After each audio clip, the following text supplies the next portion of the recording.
Good evening. कैसे हैं आप सब? उम्मीद करता हूँ बहुत अच्छे हैं।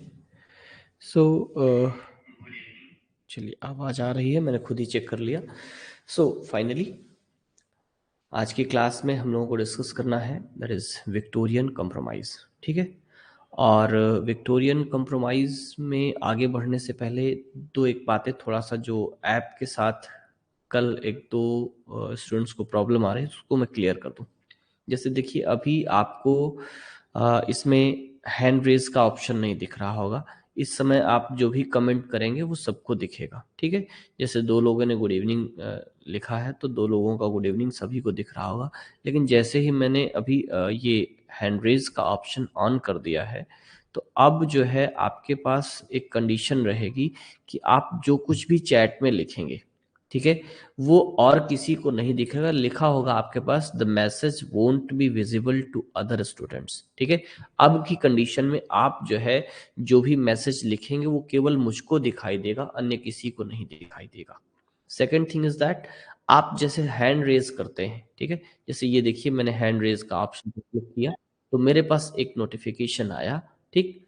और मैं यहाँ से जब ऑन करूँगा तो यहाँ से मेरे फ़ोन की भी आवाज़ आपको जाने लगेगी। ठीक है।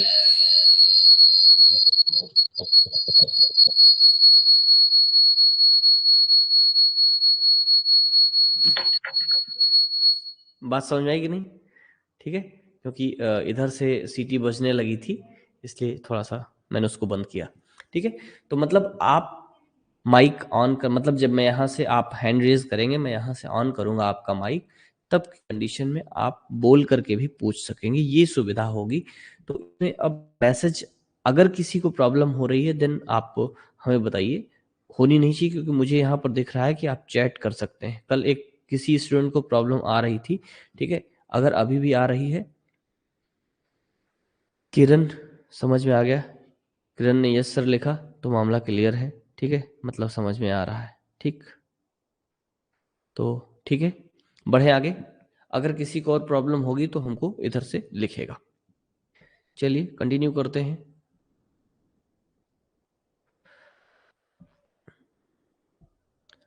वापस से चलते हैं, क्लास को स्टार्ट करते हैं। यूनिट सेकंड आज से बिगिन होगा आपका। यूनिट वन में आपके चार टॉपिक्स थे। कौन कौन? The Renaissance, the Reformation, thereafter new classicism and romanticism. ये चार पीरियड्स जो है, चार मूवमेंट्स आपके यूनिट वन में थे। और अब नेक्स्ट जो है विक्टोरियन कंप्रोमाइज, यहाँ से आगे के जो है वो आपके सेकेंड यूनिट में है। फिर बाकी के जो बचेंगे वो थर्ड यूनिट में है। ठीक है। तो ये दो यूनिट्स में लगभग 5 टर्म्स हैं, उनको डिस्कस करना है। सो आज बारी है विक्टोरियन कंप्रोमाइज की। ठीक है। विक्टोरियन कंप्रोमाइज पर आगे देखते हैं। तो जैसे विक्टोरियन कंप्रोमाइज की अगर हम बात करते हैं then first of all there are two questions that rises in our mind.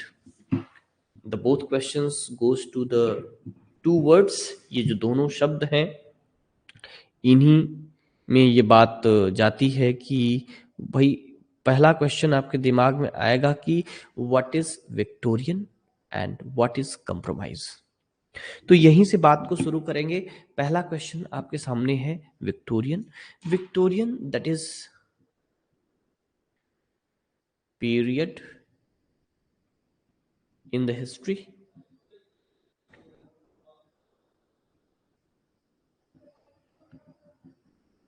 ठीक है।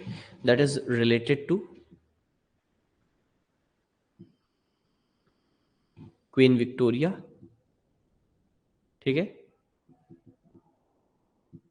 क्वीन विक्टोरिया से रिलेटेड होगा। एंड जिनका रेन का टाइम है दैट इज 1837 से 1901। ठीक है। तो शायद 22 जनवरी 1901 तक इनका टाइम था। 22 जनवरी 1901 को क्वीन विक्टोरिया की डेथ हुई थी। तो जून, आई थिंक जून 37, जून या जुलाई 37 में बिगिन हुआ था और जनवरी 1901 में एंड हुआ था। तो ये जो इसके बीच का टाइम पीरियड है, this time period properly known as The Victorian era or the Victorian age or the Victorian period in the history of England as well as in the history of English literature. ठीक है, तो history of English literature में और history of England दोनों में जो 1837 से 1901 का टाइम है, इसको विक्टोरियन एरा या विक्टोरियन एज कहा जाता है। ठीक है, तो ये है जो विक्टोरियन एज हो गया, विक्टोरियन हो गया। ठीक है, यहां से आपको एक प्रॉपर बात समझ में आ गई, Victorian and Victorian age.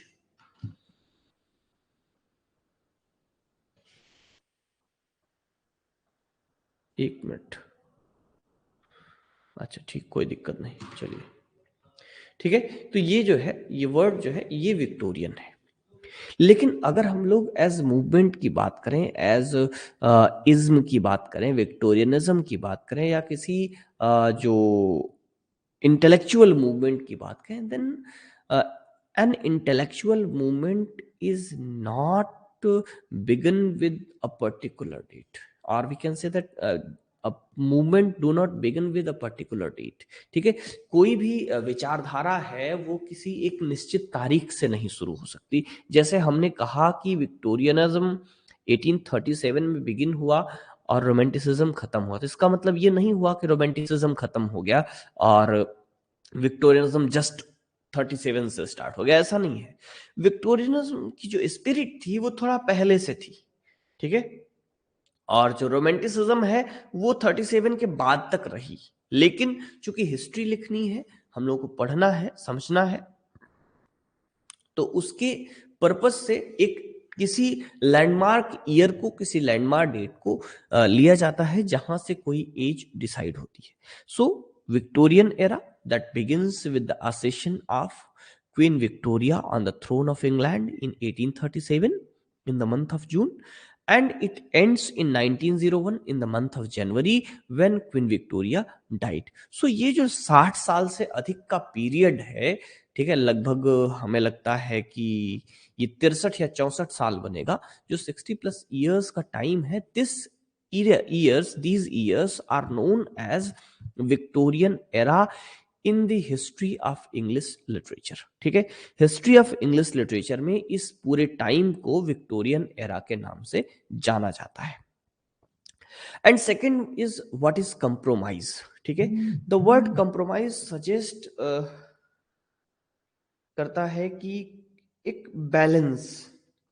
The word compromise suggest a balance. ठीक है, मीन्स कि किसी दो या दो से अधिक चीज में के बीच में एक बैलेंस स्थापित करना। ठीक है, मीन्स सपोज दैट आप एक विचारधारा के हैं, आपका भाई दूसरी विचारधारा का है, तो दोनों के बीच में मम्मी क्या करती हैं, बैलेंस बनाती है। ठीक है, बात क्लियर ना। तो वो जो बैलेंस है, मतलब थोड़ा सा भाई को डांटती है, थोड़ा सा तुमको समझाती है, और मामला थोड़ा सा बैलेंस में आ जाता है। ठीक है, बात समझ आई। तो दो चीजें हैं, दो विचारधाराएं हैं, जो दो स्पिरिट्स हैं, दो लोग हैं, उनके बीच में एक बैलेंस की कंडीशन बनाने की कोशिश करना, दैट इज कंप्रोमाइज, समझौता कराना। कंप्रोमाइज इज काइंड ऑफ समझौता। ठीक है, तो थोड़ा सा एक ने एडजस्ट किया, थोड़ा सा दूसरे ने एडजस्ट किया, तो दोनों के बीच में क्या हो गया, कंप्रोमाइज हो गया। अब विक्टोरियनिज्म में या विक्टोरियन एरा में कंप्रोमाइज की जरूरत क्यों पड़ी, why? Because there was several contradictory elements, several contradictory things, several contradictory conditions. ठीक है, बहुत सारी ऐसी कंट्राडिक्टरी कंडीशंस थी, और उनके बीच में जो एक बैलेंस बनाने का डिसीजन था, एक बैलेंस बनाने की कोशिश थी, वो कोशिश किस रूप में जानी जाती है, that is known as compromise. And this whole effort of making balance between the opposites of the era is actual the whole spirit of the Victorianism. So this is known as Victorian compromise. ठीक है, now just discuss what is Victorian era, and thereafter we'll move to the compromises. ठीक है, so Victorian period was the time of contradiction, often referred to as the Victorian compromise. ठीक है, ये जो Victorian period है वो एक contradiction का एरा है।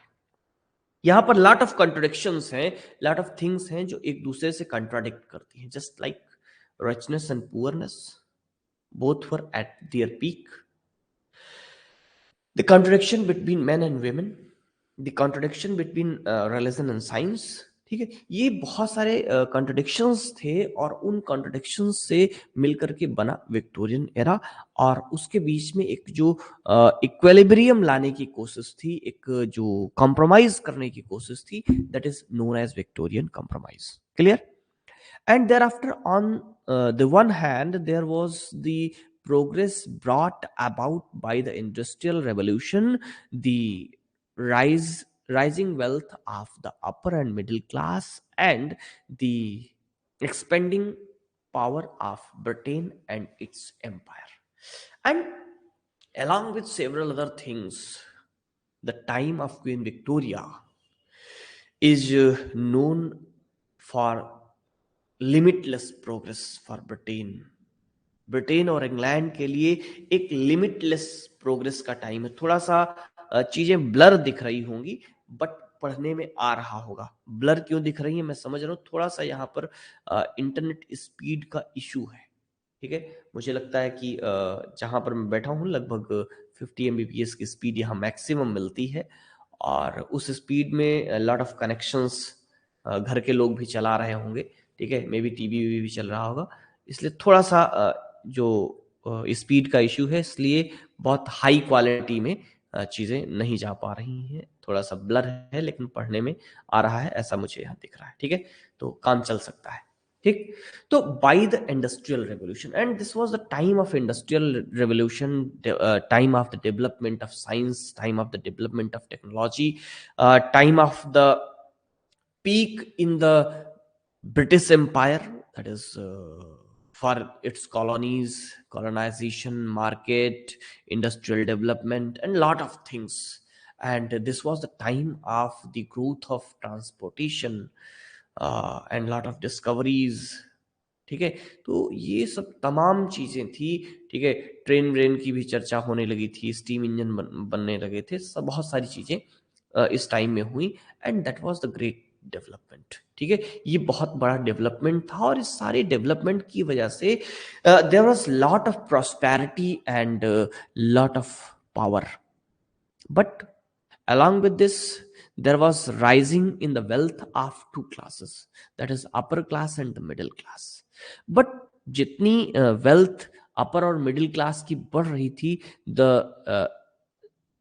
as the contrary, as opposite, जो गरीब लोग थे, जो पुअर क्लास था, जो लेबरर क्लास था, was getting poorer and poorer, वो और अधिक गरीब होता जा रहा था जो लेबरर क्लास था। So there was a contraction between the labour class and the employer class और अपर क्लास। तो अपर क्लास और लोअर क्लास के बीच में एक बड़ा कॉन्ट्रडिक्शन था, और इसी का रीजन था कि a party was political party was formed in Britain, that is known as the Labour Party. ठीक है, लेबर पार्टी का जो गठन हुआ वो इसी वजह से हुआ, and this is the time when England came to little bit democracy. ठीक है, actually England is form of mixture, that is democracy and monarchy. वहां पर किंग भी होता है और पार्लियामेंट भी होता है। Democracy means parliament and monarchy means king. But England में क्या है कि वहां पर मोनार्की भी है और पार्लियामेंट भी है। लेकिन विक्टोरियनिज्म से थोड़ा पहले की बात करें तो पार्लियामेंट बहुत वीक था। ठीक है, पार्लियामेंट वीक था। उसके थोड़ा और पहले चले हम लोग तो रेस्टोरेशन के ठीक पहले देख चुके हैं, एक बड़ा पॉलिटिकल एक्सपेरिमेंट हो चुका था। That experiment was in the leadership of Oliver Cromwell, that was known for his protectorate and the protectorate government, commonwealth government। वो एक तरीके से जो कहा जाए कि रिपब्लिक कंडीशन है, या फिर जिसको हम लोग क्या कहते हैं भाई, प्रजातंत्र कहा जाए। ठीक है, तो वो उसकी एक शुरुआत थी, बट वो असफल हुआ था। और finally the condition was in England that is mixture of monarchy and Republican condition. ठीक है, तो ये जो कंडीशन बनी, इससे भी एक बड़ा कॉन्ट्रडिक्शन की स्थिति आई, monarchy and the republic condition. ठीक है, तो इसमें and thereafter on the other hand there was the poverty, disease, deprivation and injustice faced by the working class. ठीक है, जैसा मैंने बताया कि भाई एक तरफ तो इंडस्ट्रियल रेवोल्यूशन था, वेल्थ में राइज थी, पावर में राइज थी, ग्लोरी में राइज थी, ब्रिटेन का जो साम्राज्य था बहुत तेजी से विस्तार हो रहा था, टेक्नोलॉजी बढ़ रही थी, चीजें डेवलप हो रही थी, लेकिन at the same time there was the opposite thing also. There was poverty, there was disease, there was deprivation, there was injustice, and all these was with the working class. ठीक है, तो working class, poor class versus अपर class और the employer class, और employer versus employ. ठीक है, the change brought about by the industrial revolution was rapid. Town and cities grow at an incredible pace as new factories and industries were started, and thousands of people moved to the cities for work. और जब industrial revolution हुआ उस समय खूब सारी factories बनी, बड़ी बड़ी मशीनें लगी, और लोगों को खूब सारा रोजगार मिला, और जो लेबर क्लास था उसकी बड़ी डिमांड बढ़ी। ठीक है, तो ये सारी चीजें उस समय चल रही थी, and the inventions, developments and new industries showed how advanced the country was and how it was a world power. और ये सारा जो डेवलपमेंट था in the Victorian condition, in the Victorian era, वो इंग्लैंड के पावर और glory को दिखा रहा था। इन 1851 देयर वाज एन एग्जीबिशन। ठीक है, तो एक एग्जीबिशन थी, उसमें बहुत lot of things were presented. ठीक है, इंग्लैंड में एक पहला पहला मॉल बिल्ट हुआ था। ठीक है, जिसका नाम था क्रिस्टल पैलेस। ठीक है, उस क्रिस्टल पैलेस में एक एग्जीबिशन लगाई गई थी, जिसमें वो सारी चीजें एग्जिबिट की गई थी जो अलग अलग कंट्रीज से ये लोग उठा करके लाए थे। मींस जितनी भी कॉलोनीज थी वहां से जो कुछ भी चीजें ब्रिटिशर्स लाए थे, उन सबको एग्जीबिशन में लगाया था, and that exhibition shows the real power of the Britain. ठीक है, तो वो सारी चीजें एग्जिबिट की गई। The upper class continue to prosper, and the middle class had the possibility to improve themselves and their fortune. Under the Queen Victoria's reign, 1837-1901, the values of the church, family, and home were fundamental. ठीक है, जो church था, religion था, family थी, home था, उसके जो values थे वो जो है फंडामेंटल थे। ठीक है, and the family unit was based around the authoritation authoritarian father, and और जैसे मीन्स की जो फैमिलीज थी वो पैट्रियार्कल फैमिलीज थी, यानी कि पितृसत्तात्मक परिवार थे, एंड और पितृसत्तात्मक होने की वजह से ही जो मैंने कहा कि मैन एंड वेमेन का कॉन्ट्रोडिक्शन है वो यहाँ पर एमर्ज होता है, and after that morality and respectability were key, and society become almost puritanical। जो सोसाइटी थी वो ऑलमोस्ट प्योरिटेनिकल थी। जो कैथलिक्स थे उनके साथ भी बहुत सारे डिस्क्रिमिनेशंस थे, लेकिन बहुत सारे सुधार भी हुए थे, and monument and buildings were constructed to celebrate civic identity and pride. जैसे मैंने कहा कि जो मॉन्यूमेंट्स थे, बिल्डिंग्स थी, उनका भी बिल्ड किया गया। उन्हीं में से एक वो क्रिस्टल पैलेस था। ठीक है, जो फर्स्ट एवर बिल्ट मॉल कहा जाता है, जिसको पहला मॉल कहा जाता है इन इंग्लैंड और इन होल वर्ल्ड। ठीक है, and philanthropy and charity were important, so libraries, wash houses, and swimming baths were also built to allow members of the working classes to improve themselves। ठीक है, बहुत सारी ऐसी चीजें built हुई, चैरिटी हुई, जिससे जो वर्किंग क्लास लोग थे उनको भी अपने इम्प्रूवमेंट का थोड़ा सा मौका मिले।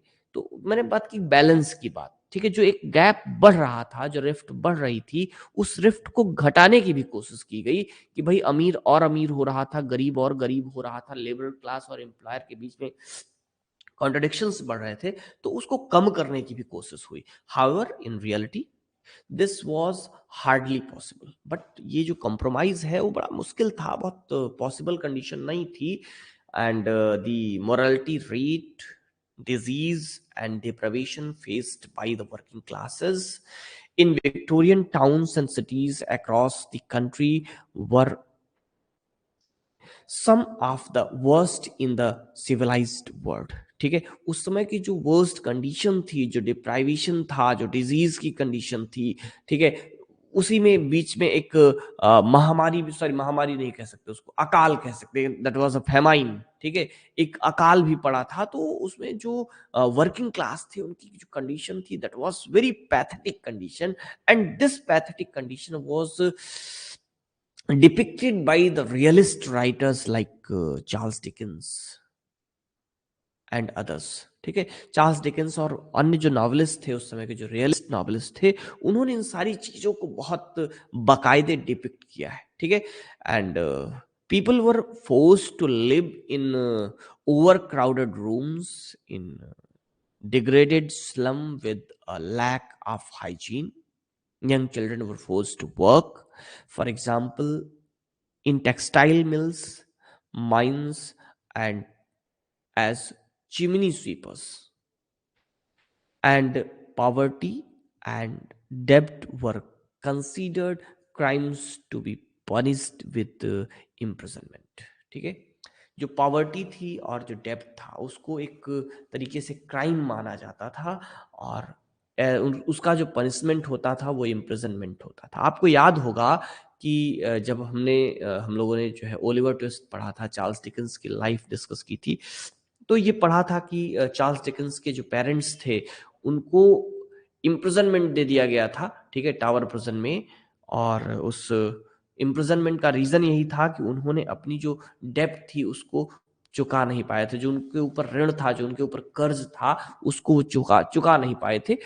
तो और जो पैथेटिक कंडीशन बच्चों की है, किस तरीके से काम करते हैं, मिल्स में काम करते हैं, माइंस में काम करते हैं, चिमनी स्वीपर के रूप में काम करते हैं, तो ये सारी बहुत सी चीजें हैं, ठीक, जो कि उस समय में थी और बहुत बैड थी। ठीक है, मींस जितनी ग्लोरी थी उतनी ही बैड कंडीशन भी थी, बैड सिचुएशंस भी थी। ठीक है, और इन्हीं के बीच में कॉन्ट्रडिक्शन था, और उसी कॉन्ट्रडिक्शन के बैलेंस को जो है विक्टोरियन कंप्रोमाइज कहते हैं।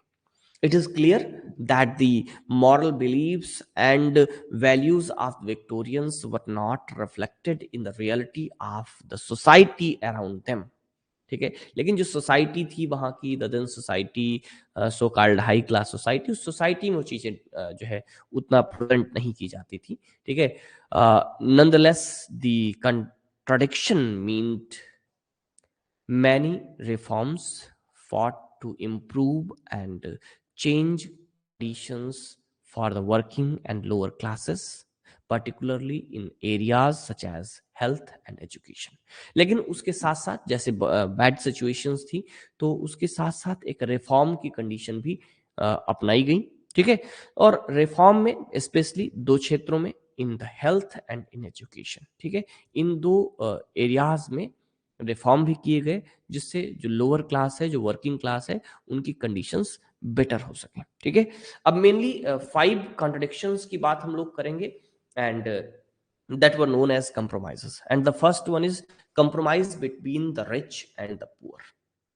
पहला एंड फॉरमोस्ट जो एक कंप्रोमाइज देखने को मिलता है in Britain, that is a compromise between the rich and the poor. A compromise was necessary, a compromise between the rich and the poor, the employer and the employee. Robert Owen एक writer हैं, sorry एक leader socialist हैं, known popularly as the father of English socialism, appeared on the scene. He and his followers devoted themselves to the welfare of the common people. ठीक है, तो जो एक rift बढ़ता जा रहा था कॉमन पीपल और एलीट क्लास के बीच में थे। देखिए वहां पर दो क्लासेस थे, पैरेलली दो क्लासेस थे, एक रिच क्लास दूसरा पुअर क्लास, एक वर्किंग क्लास दूसरा जो है एलीट क्लास, ठीक है, या कॉमन पीपल एलीट पीपल, या फिर आप जिसको कहिए एम्प्लॉयर क्लास और एम्प्लॉय क्लास, ठीक है, या फिर एक जो है आप कहिए कि वर्किंग क्लास एंड दी पूंजीपति को जो भी कहते हैं, भाई क्या कहते हैं उसको, कैपिटलिस्ट क्लास, ठीक है, capitalist class and working class. और ये जो वर्किंग क्लास है, this working class is known as bourgeois, ठीक है। तो इनके बीच में जो एक गैप बढ़ रहा था, उस गैप को बहुत सारे सोशलिस्ट थे, सोशल वर्कर्स थे, जिन्होंने अपने एफर्ट से कम करने की कोशिश की और अपने आप को इस कंप्रोमाइज के लिए डिवोट किया और चीजें थोड़ा सा बेटर हुई। After the second one is that compromise between royalism and democracy. मैंने बात की कि दैट इज इंग्लैंड इज और Britain is a form of mixture of royalism and democracy, means monarchy and democracy. England में दोनों चीजें हैं, क्या क्या है, मोनार्की भी है, राजा भी वहां होता है, और राजा के साथ साथ वहां पर राजा के साथ साथ डेमोक्रेसी भी है, पार्लियामेंट भी। डेमोक्रेसी का मतलब है पार्लियामेंट, जनता का शासन। वहां प्रधानमंत्री भी होता है और वहां पर राजा भी होता है। ठीक वैसे ही जैसे इंडिया में एक राष्ट्रपति होता है और एक प्रधानमंत्री होता है, वास्तविक शक्ति जो है वो प्रधानमंत्री के हाथों में निहित होती, पार्लियामेंट में निहित होती। लेकिन इंडिया में क्या है कि जो प्रेसिडेंट है, जो राष्ट्रपति है, वो भी इलेक्टेड होता है। बात समझ में आई ना। लेकिन इंग्लैंड में क्या है, हेड, दैट इज जैसे राष्ट्रपति इंडिया में है वैसे ही वहां का हेड कौन होता है, किंग होता है, और किंगशिप इज बाय जनरेशन, ठीक है, वो जनरेशन से आती है, वो इलेक्ट नहीं होता है वहां। लेकिन पार्लियामेंट जो है वो इलेक्ट होता है, पीपल के द्वारा वोटिंग राइट्स के जरिए उसको इलेक्ट किया जाता है। And actually the real power is in the hands of parliament in present time। But अगर प्रीवियसली आप देखें तो पार्लियामेंट और प्राइम मिनिस्टर बड़ा वीक होता था, लेकिन इस समय थोड़ा सा पावर्स जो है पार्लियामेंट के पास भी बढ़ने लगे, and that's why there was a compromise between royalism and democracy, that is monarchy and democracy, ठीक है। Third one is that compromise between science and religion, that is the big subject of the literature and several other things, and this is a big issue, this is a big compromise in Victorianism। that is the famous biologist Charles Darwin, नाम आपने सुना होगा, and his less famous physicist Mr. Thomas Henry Huxley, T.H. Huxley. These were scientists appeared as iconoclasts the Victorian scene। Victorianism में जो एक बड़े figures के रूप में डेवलप हुए, बड़े फिगर्स के रूप में सामने आए, तो उनमें दो बड़े नाम थे। एक साइंटिस्ट थे mister Charles Darwin, who was a biologist, and the other was Thomas Henry Huxley, that was a physicist, ठीक है। And Darwin published his book Origin of Species। The complete name is Origin of Species by Means of Natural Selection, ठीक है। And उनकी जो theory थी natural selection and evolution की theory जो थी, वो दोनों थियरीज इस बुक में पब्लिश हुई in the year 1859, and this book was a revolutionary book that creates a contradiction between religion and the science। Science और रिलीजन के बीच में जिसने एक बड़ा कॉन्फ्लिक्ट क्रिएट किया, लोगों का रिलीजन से भरोसा उठने लगा, people started believing on science, but 100% कहीं नहीं थे, ठीक है। And this is a landmark in the history of human thought. This book is Man was apt to believe that God created Adam and Eve in 4004 BC। जो Christianity का believe था, जो एक रिलीजियस बिलीफ जिसको हम कह सकते हैं, केवल क्रिश्चियनिटी का बिलीफ नहीं है, अदर रिलीजन्स में भी ऐसे बिलीफ्स हैं। For example in Hinduism it is thought that Brahma ji ने 2 बच्चे पैदा किए, कौन कौन से? दाहिने हाथ से पुरुष का मनु और बाएं हाथ से शतरूपा का जन्म किया, और फिर उन्हीं से संपूर्ण संतति के विकास का विकास हुआ। ठीक वैसे ही क्रिश्चियनिटी का बिलीव क्या है? That God created Adam and ewe. God created firstly Adam, and thereafter from the ribs of Adam he creates Eve. ठीक है, तो एडम और ईव को क्रिएट किया और उन्हीं के हम सब, यानी कि जितने क्रिश्चियंस हैं सब उन्हीं के बच्चे हैं, ऐसा क्रिश्चियनिटी का मानना है, ऐसा बाइबल का मानना है। ठीक है, तो ये बिलीव था। बट जब ऑन द सेकेंड हैंड जो दूसरा एक पर्सन आया, mister Charles Darwin, he gives his theory of evolution. उन्होंने कहा नहीं, एडम एंड ईव अपने पप्पा नहीं है। उन्होंने बताया कि तुम्हारा पप्पा बंदर है। ठीक है, बंदरों से पैदा हुए, बंदरों से डेवलप होकर के आ गए तुम। बात समझे कि नहीं? जो क्रिश्चियंस एडम और ईव को अपने पप्पा और मम्मा मान रहे थे, उन्होंने समझाया बेटा ना ना, गलत आदमी को अपना पप्पा मान रहे हो। ठीक है, तुम्हारा पप्पा असली में बंदर है। ठीक है, उन्होंने अपनी थियरी ऑफ एवोल्यूशन समझाई, लोगों को समझ में आ गई, उनको लगा ना हम तो गलत आदमी को पप्पा मान रहे थे। ठीक है, तो कहानी थोड़ा सा बदली और रिलीजियस बिलीफ लोगों का उठने लगा। ठीक है, तो ये जो बाइबल थी, जो क्रिश्चियनिटी थी, तमाम तरीके के जो करप्शंस भी थे उस समय, जैसा जिस करप्शन की बात हम लोग रिफॉर्मेशन में कर चुके हैं।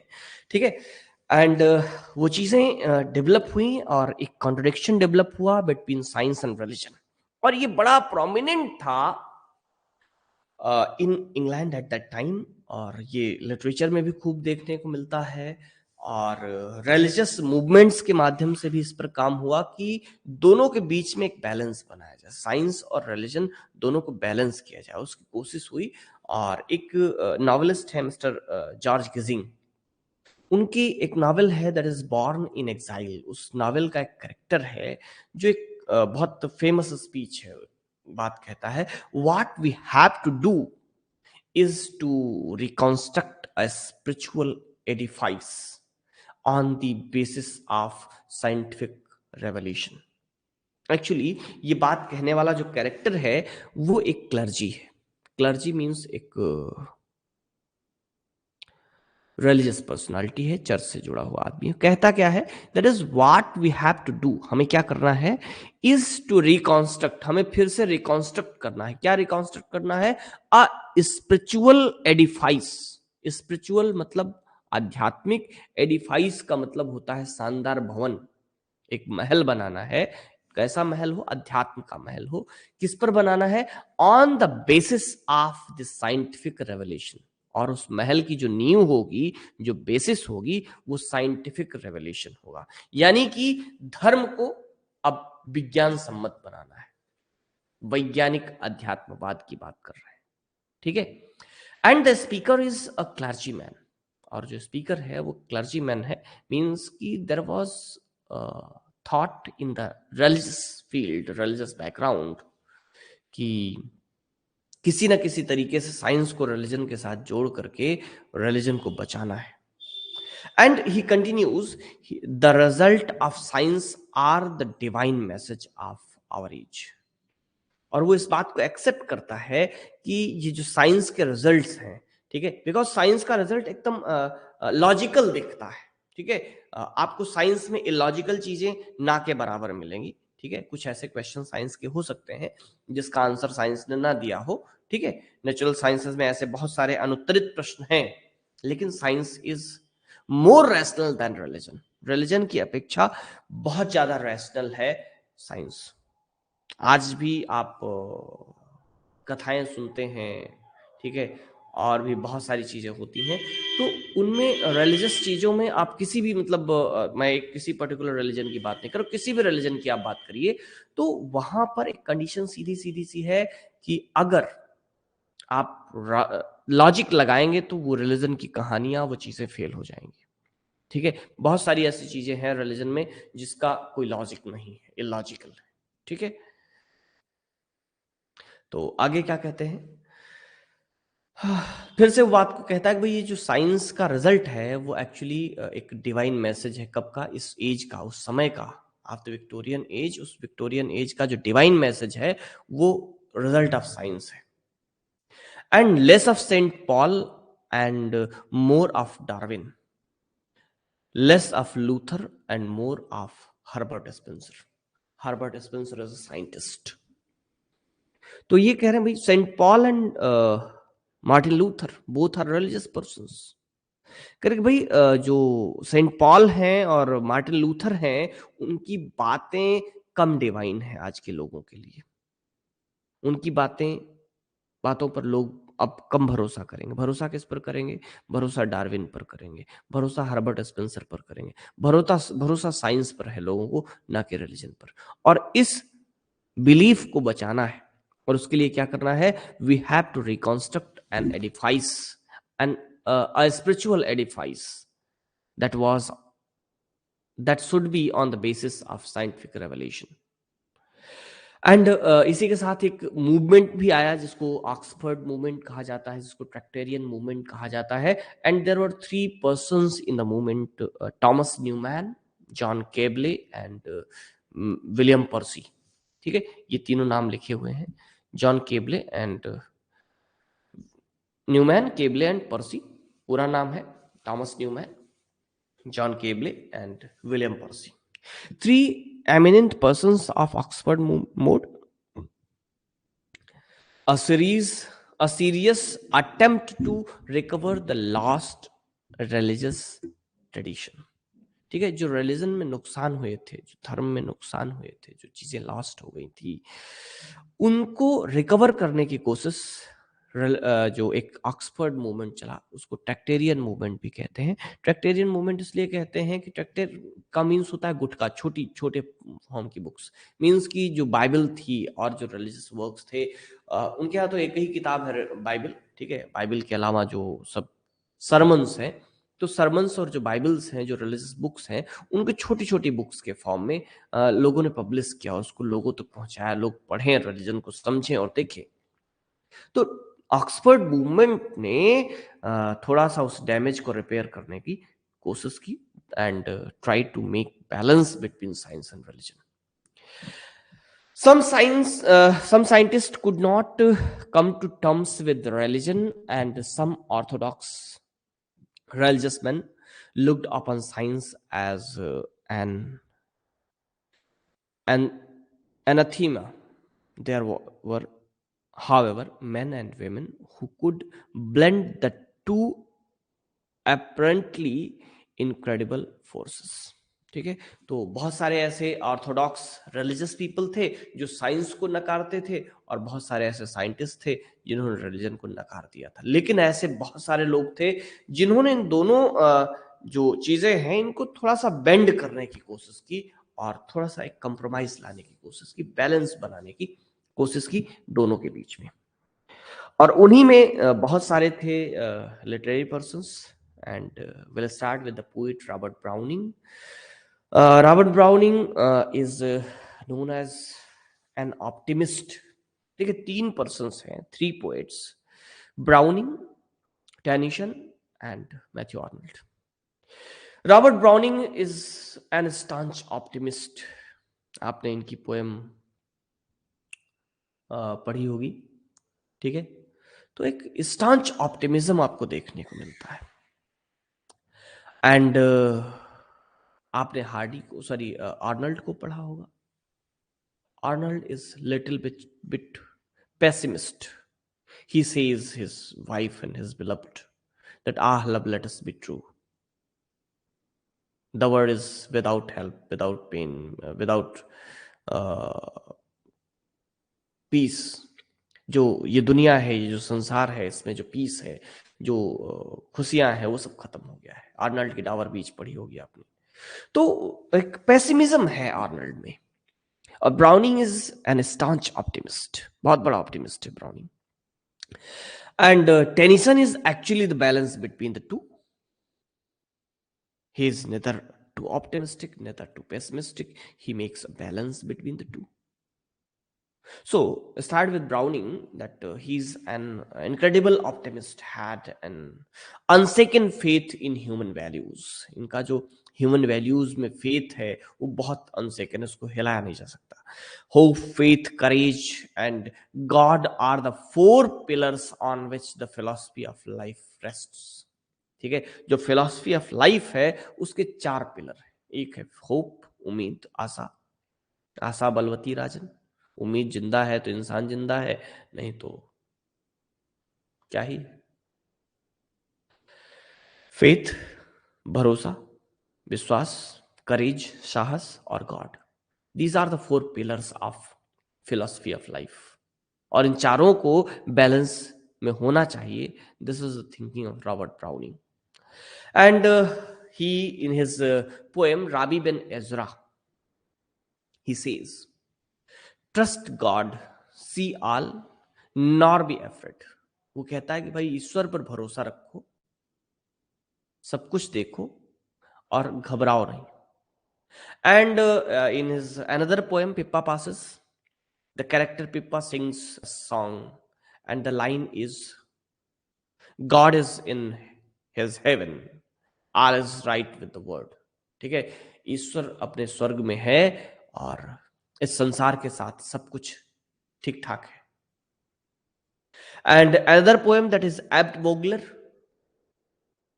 there is line, on the earth the broken arcs, in the heaven a perfect round. ठीक है, इस धरती पर जो आर्क है वो ब्रोकन है, but in the heaven that is complete. Circle is complete, round is complete. ठीक है, ये लाइंस हैं जिसको आप कोट कर सकते हैं. सारी की सारी याद हो तो सारी की सारी, नहीं याद हो तो कुछ. Tennyson is no doubt an optimist, but his faith is often diversified by doubt. वो ऑप्टिमिस्ट है बट उसका जो फेथ है वो कभी कभी डाइवर्सिफाई हो जाता है. Tennyson wanted to Tennyson watched the conflict between science and religion. वो साइंस और रिलीजन के बीच में एक ठीक ठाक कॉन्फ्लिक्ट देखता है. He was also aware of the problems of his age, because Tennyson is the representative poet of the Victorianism. That's why we can see the Victorian compromise completely and perfectly in the works of Tennyson. And he was aware of the problems of the ages, of the Victorian age, of his age. And his poem Locksley Hall, one of the earliest poems. Locksley Hall जो है इनकी early poems में से है tension की. Records his view on the contemporary science, progress and commerce. ठीक है, उनकी जो पोएम है लॉक्सले हॉल, उनमें जो साइंस, कॉमर्स और जो प्रोग्रेस है, ग्रोथ है, उस पर जो कॉन्सेप्ट्स हैं उसको, उस व्यूज को प्रेजेंट करती है. दूसरी एक उसी पोएम है जो बाद में पब्लिश हुई वैसे टाइटल में, लॉक्सले हॉल 60 ईयर आफ्टर. दूसरी पोएम है. Tennyson failed to make a compromise between science and religion. He felt that science was shaking the very foundations of religion and traditional values. ठीक है, तो इस poem में जो कुछ साल के बाद इन्होंने पब्लिश की अपने लेटर फेज में, टाइटल था लॉक्सले हॉल 60 इयर्स आफ्टर. उसमें जो एक कॉम्प्रोमाइज है, जो एक बैलेंस है साइंस और रिलीजन के बीच, उसको बैलेंस करने में ये असफल रहते हैं. And he feels that science was shaking the very foundation of religion and traditional values. जो ट्रेडिशनल वैल्यूज हैं, जो रिलीजन है, उसकी जो फाउंडेशन है उसको साइंस हिला रहा है. इस बात को टेनिसन महसूस करते हैं अपनी poem Locksley hall 60 year after में. एंड इन द प्रिंसेस, एक और इनकी बड़ी फेमस पोएम है the princess. He dwelt at length on the problems of women education. ठीक है, तो वहां पर ये जो प्रॉब्लम ऑफ women education है उसकी बात करते हैं. In his poem The Princess, there is an university. Sorry, there is a university. एक यूनिवर्सिटी है that is only for women and no male is allowed in that university. ठीक है, and there he tries to make a balance between man and women. And इसको हम लोग पांचवें part में पढ़ेंगे, पांचवें टाइप के कंप्रोमाइज में, ठीक है। तो इसकी चर्चा हम लोग फिर से करेंगे। नेक्स्ट पोएम इज, इनकी एक दूसरी पोएम है Maud, written against the background of Crimean war, जो कि क्रीमियन वार के बैकग्राउंड पर लिखी गई है, इन विच इंग्लैंड वाज आल्सो इन्वॉल्व्ड, ठीक है। क्रीमियन वार में इंग्लैंड भी इन्वॉल्व था। And this poem mod is a poignant expression of patriotism and the contemporary faith in imperialism, ठीक है। और ये जो पोएम है मॉड, वो इंपीरियलिज्म में एक ठीक ठाक फेथ, यानी कि मोनार्की में एक ठीक ठाक फेथ प्रेजेंट करती है। एंड हिज आइडल्स, सॉरी ये गलत लिखा हुआ है,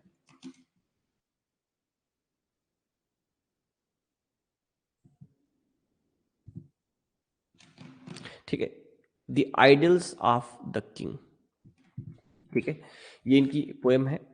is is a record of Victorian thought and sentiments. Tennyson depicts his religious sensibility and no difficulty in accepting the theory of evolution.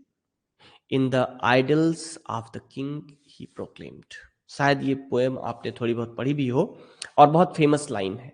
Actually इस पोएम में इस बात का एक ट्रेस हमको दिखाई देता है, दैट इज कि जो थियरी ऑफ एवोल्यूशन है उसके एक्सेप्टेंस में कोई दिक्कत नहीं है, ठीक है।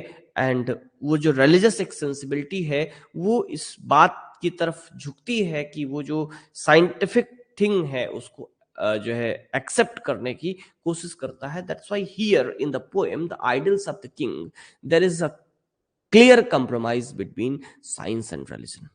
That is, the line is, the old order changeth, yielding place to new. मतलब क्या है कि जो ओल्ड ऑर्डर है, जो पुरानी व्यवस्था है, चेंजित, बदलती है, because the change is the law of nature. yielding place to new, किस लिए बदलती है? To give place to new thing. हमारी ओल्ड जनरेशन खत्म होती है और न्यू जनरेशन उनका स्थान लेती है। बूढ़े लोग रिटायर होते हैं, नई जनरेशन के लोग फिर से उस पर पोस्ट किए जाते हैं, ठीक है। And God fulfils himself in many ways, और ये जो चेंजेस होते हैं that are fulfilled by the God himself in all the ways that is possible. किस लिए ऐसा किया जाता है? Lest one good custom should corrupt the world, कहीं ऐसा ना हो कि एक कोई अच्छा कस्टम, कोई अच्छी व्यवस्था दुनिया को करप्ट ना कर दे, दुनिया को बर्बाद ना कर दे। इसलिए change is law of nature and change is necessary. And here in this line there is clear compromise between the science and religion, ठीक है। साइंस और रिलीजन के बीच में क्लियर कंप्रोमाइज यहां पर टेनिसन प्रेजेंट करते हैं, ठीक है। The passage is poetic regarding of rendering the of the theory of evolution in the higher pantheism। एक दूसरी पोएम है, दूसरा वर्क है, the higher pantheism. Tennyson accepted science and religion, दोनों को एक्सेप्ट करता है। और लाइंस यहाँ पर ये चार लाइनें हैं, बहुत ही महत्वपूर्ण लाइंस हैं, ठीक है, देखिएगा। That is God is law, और ये जो कहते हैं क्या कि ईश्वर जो है, अब दोनों के बीच में बैलेंस बनाना है। गॉड इज लॉ से द वाइज, जो बुद्धिमान लोग हैं वो इस बात को कहते हैं कि गॉड जो है वो अल्टीमेट लॉ है, वही कानून है, वही नियम है। O soul and let us rejoice, आत्मा से बात करता हुआ कहता है कि हे आत्मन, लेट अस रिजॉयस, हमें खुश होना चाहिए, जो ईश्वर है वही लॉ है, ऐसा बुद्धिमान लोग कहते हैं। For if he thunder by law, the thunder is yet his voice। और अगर वो बिजली कड़कती है तो यही उसकी आवाज है। लॉ इज गॉड, और कानून ही, नियम ही ईश्वर है, से सम, कुछ लोग कहते हैं। नो गॉड एट ऑल से द फूल, और जो मूर्ख लोग हैं वो कहते हैं कि कोई ईश्वर नहीं है। For all we have power to see is a straight staff bent in a pool, ठीक है। तो कुल मिलाकर के साइंस और रिलीजन के बीच में एक बैलेंस बनाने की कोशिश है। जो इस बात को एक्सेप्ट करते हैं, इस बात को कहते हैं कि देयर इज नो गॉड, उनको इन्होंने रिजेक्ट किया है। And in his famous elegy In Memoriam that was written in the memory of his very close friend Arthur Henry Hallam. The complete title of the poem is In Memoriam, AHH, Arthur Henry Hallam. He refers to natural selection. Are God and nature then at strife? क्या प्रकृति और ईश्वर संघर्ष में है? That nature lends such evil dream. क्या ऐसा बुरा स्वप्न प्रकृति को आ रहा है? वो एक यहां पर नेचुरल सिलेक्शन की बात करते हैं। नेक्स्ट फोर्थ काइंड के जो कॉम्प्रोमाइज की बात करें, that is compromise between romanticism and realism. As we know, हम लोग प्रीवियसली डिस्कस किया कल की क्लास में, that is the earlier part of the 18th century was the time of romanticism, and no one can say that any thought process, any intellectualism, any movement ends with a particular date. ठीक है, 37 Victorianism आया, Victorian spirit आई, compromise आया, but romanticism खत्म हो गया क्या? नहीं, चल रहा है अभी। तो there was a balance between romanticism and realism. तो मैंने क्या बताया था, realism begin as a response to romanticism, romantic ideals. They started presenting the real condition, real situations. There are several novelists. They present the real condition, real situation of the then Britain. They were against the romanticism, and here is the need of a balance between romanticism and realism. Dickens attacked the poor law in Oliver Twist, the chancery procedure, that is judicial system. ठीक है, जो कानून व्यवस्था है, जो न्याय व्यवस्था, sorry कानून व्यवस्था नहीं, न्याय व्यवस्था जो है, in Bleak House, and the inhumanities of the Victorian civilisation in Hard Times. 3 example दिए हमने ओलिवर ट्विस्ट में, पुअर लॉ, ठीक है, ब्लीक हाउस में जो जुडिशियल सिस्टम है, जो न्याय व्यवस्था है, और जो इनह्यूमैनिटीज है विक्टोरियन कल्चर में, विक्टोरियन सिविलाइजेशन में, वो हार्ड टाइम्स में प्रेजेंट किया गया। Means Charles Dickens is a staunch realist. He presents the real condition of the then Britain, the then England. But previously there were romantics. And that's why here is a balance between romanticism and realism. There were several romantics, there were realists.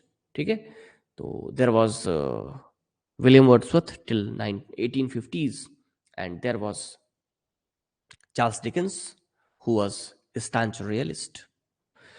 और केवल Charles Dickens नहीं, another novelist, Charles Kingsley, dealt with the social questions of the day in his famous novel Alton Locke. Mrs. Gaskell, famous novel Mary Burton, that is subtitled as A Tale of Manchester Life. Mrs Gaskell की famous novel है Mary Barton, जिसका subtitle है a tale of Manchester life, that is based on her experience of the miserable conditions of the labourers in the industrial cities. ठीक है, तो जो इनका मेरी बर्टन है, उसमें जो लेबर क्लास के लोग हैं, लेबरर्स हैं, उनकी एक इंडस्ट्रियलाइज्ड सिटी में क्या कंडीशन है, क्या सिचुएशन है, उस पर एक अच्छा खासा कमेंट्री कर दी है। आगे देखेंगे, 2 और एग्जांपल लेते हैं। Mister WM थैकरे, William Makepeace थैकरे was essentially a realist. वो भी रियलिस्ट हैं। He painted life as he saw it. जैसा कि वो जीवन को देखते हैं वैसा ही लिखते हैं। He savagely castigated human follies, often cynical and always ironical. Thackeray relentlessly exposed the shame and snobbery of the society. Society की जितनी बुराइयां हैं उसको भी मैकपीस थैकरे ने अपने नॉवेल्स में प्रेजेंट किया. He is also a realist in the era. George Eliot, another novelist, female novelist of the era, introduced psychological realism in her novels, although she did not bother much about social unrest. ठीक है, लेकिन इनको social unrest से बहुत मतलब नहीं था, but she deals with psychological realism. ठीक है, यानी कि मनुष्य के दिमाग में उस समय क्या चल रहा था, किस मेंटल कंडीशन से आदमी गुजर रहा था, उसको इन्होंने अपने नॉवेल्स में प्रेजेंट किया है, ना कि सोशल रियलिज्म को. And finally the last one is compromise between man and women, and for this we will go back to Alfred Lord Tennyson and his poem The Princess. And in his poem Princess, he has given very famous line, and here is a fine try. He tried to make a fine balance, but is actually not acceptable by females and not acceptable by the feminists, because here he wants to make a balance, but it is not acceptable. Actually, he talks one sided. The line is, man for the field and women for the hearth. Means कि आदमी जो है वो बाहर के कामों के लिए बना हुआ है, और जो महिलाएं हैं वो घर के कामों के लिए, वो घर में रहे, मनुष्य बाहर.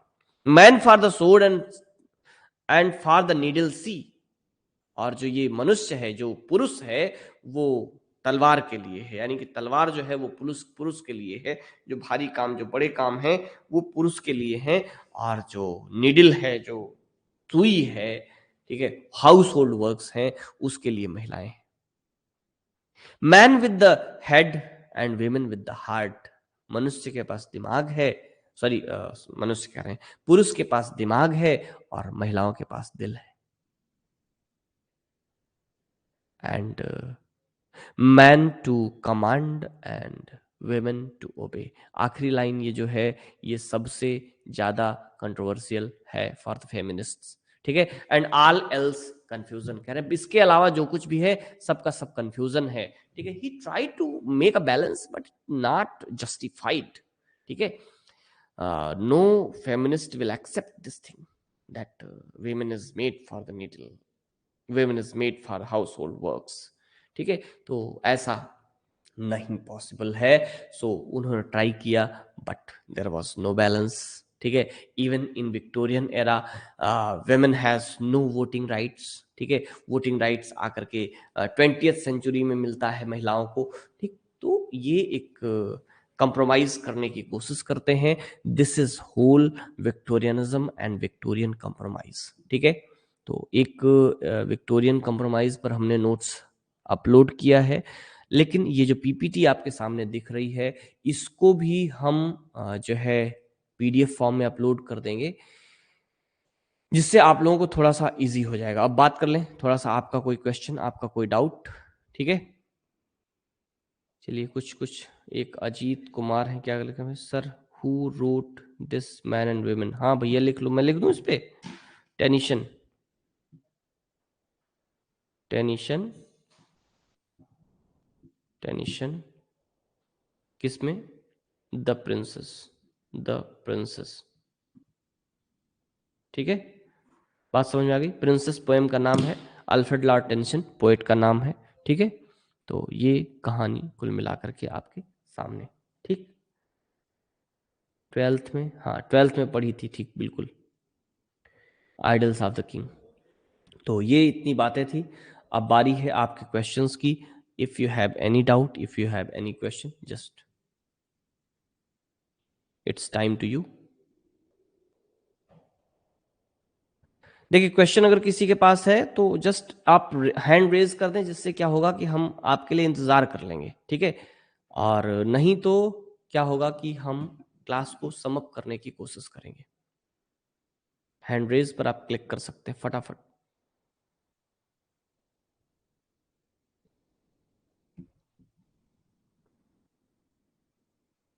I am waiting for your responses.